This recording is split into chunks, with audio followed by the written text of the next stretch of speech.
Hello दोस्तों, एमफिन technical में आज आपका स्वागत है। निफ्टी एनालिसिस में आज हम देखेंगे कि मार्केट ने जो कल का एनालिसिस था, मार्केट ने एक्सपायर के अकॉर्डिंग क्या पोजीशंस को कैरी फॉरवर्ड किया गया था और मार्केट आज कैसा परफॉर्म किया।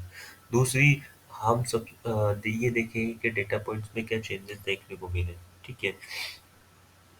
और कैश में क्या रहा, ऑप्शंस एंड फ्यूचर्स में क्या पोजीशंस बनी अब और क्या डिक्रीज हुई, क्या इंक्रीज हुई, क्या हमारे मेजर सपोर्ट एंड रेजिस्टेंस बने। ठीक है, क्या लेवल्स मार्केट ने आज बनाए हैं और किस तरह से वो परफॉर्म कर सकते हैं आने वाले दिनों में। ठीक है, तो यही सब चीज़ें हम एनालिसिस करेंगे। तो चलिए शुरू करते हैं। सबसे पहले हम मार्केट को 15 मिनट के चार्ट पे शिफ्ट करते हैं। उसके बाद हम क्लियरली ये देख सकते हैं कि मार्केट का जो मेजर जो हमारा सपोर्ट एरिया 22,800 का लेवल है। ठीक है, और 22,800 का लेवल है और 22,800 से 700 22,720 का एक सपोर्ट जोन हमारा बना हुआ है। ठीक है, जो कि एक ट्रायंगल पैटर्न का सपोर्ट भी है।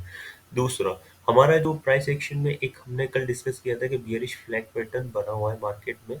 और तो मार्केट अगर इसके अकॉर्डिंग परफॉर्म करता है तो मार्केट अराउंड इजीली 500 22,500 22,600 के अराउंड मार्केट जा सकता है। ठीक है, और बियरिश जो फ्लैग पैटर्न है उसके सक्सेस होने का एक दूसरा रीजन भी है कि मार्केट में जो पोजीशंस बनी हुई है, डेटा सेंटीमेंट जो है वो एक नेगेटिव डेटा सेंटीमेंट्स है। ठीक है, कैश में मनी फ्लो नेगेटिव है। इंडेक्स फ्यूचर में शॉर्ट पोजीशंस को कैरी फॉरवर्ड किया गया है और ऑप्शंस में हमारी बेयरिश पोजीशंस को कैरी फॉरवर्ड किया है।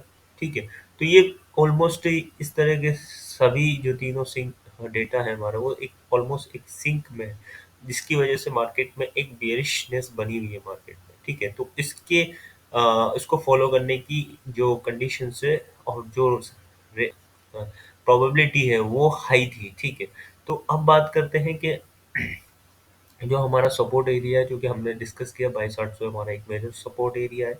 जो हमारा रेजिस्टेंस एरिया है वो 22,900 और 22,980 और 23,130 के अराउंड है। ठीक है, अब बात करते हैं कैश सेगमेंट की। तो कैश सेगमेंट 17 तारीख से अगर हम देखें तो कैश सेगमेंट का ओवरऑल जो स्कोर है, जो कि हम उससे पहले डिस्कस कर रहे थे कि कैश सेगमेंट एक आउटसोल्ड जोन में चला गया है। ठीक है, तो यहाँ से एक बाइंग देखने को मिल सकती है। ठीक है, और या फिर मार्केट एक कंसोलिडेशन के जोन में रह सकता है। तो मार्केट ने कंसोलिडेशन जोन दिखाया हमारा।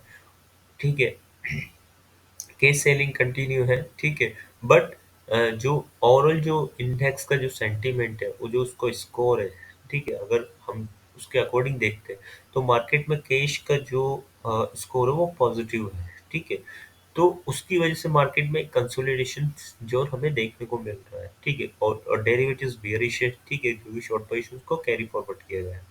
ठीक है, और आज कैश की अगर हम बात करते हैं तो आज भी एफआई ने 3,500 करोड़ की सेलिंग करी है और डीआईज ने ऑलमोस्ट 2900 करोड़ के अराउंड बाइंग दिखाई है।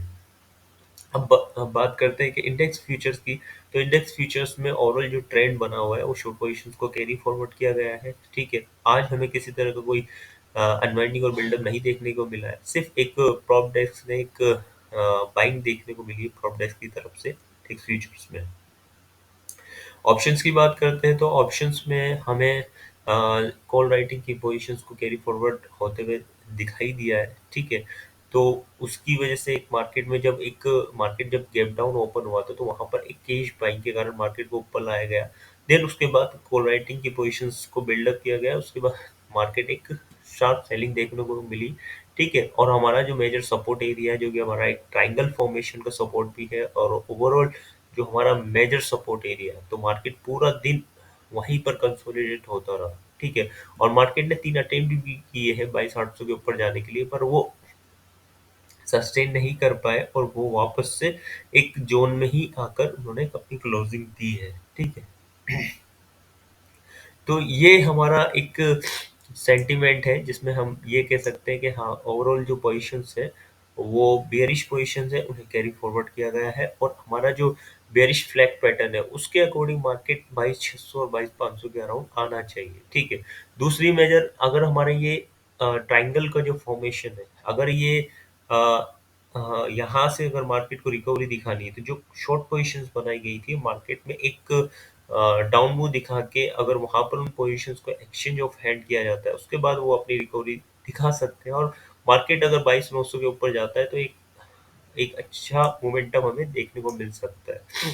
ठीक है? क्योंकि अब निफ्टी इंडिकेटर की बात कर लेते हैं, तो निफ्टी इंडिकेटर में अगर हम देखते हैं तो वहाँ पर पिछले 4-5 दिन से जो स्कोर है हमारा, वो बिल्कुल एक कांस्टेंट था, ना इंक्रीज़ हो रहा था, ना डिक्रीज़ हो रहा था, क्योंकि कंसोलिडेशन में ये अक्सर देखा जाता है, ठीक है? दूसरा ये है कि कैश सेगमेंट हमारा पिछले 4-5 दिन से पॉजिटिव है, ठीक है?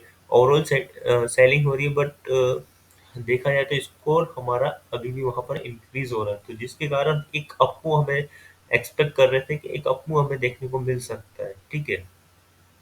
तो अगर वो अप मूव हमें देखने को मिलेगा तो हो सकता है एक शार्प डाउन मूव आए, देन उसके बाद एक अप मूव हमें देखने को मिले, ठीक है?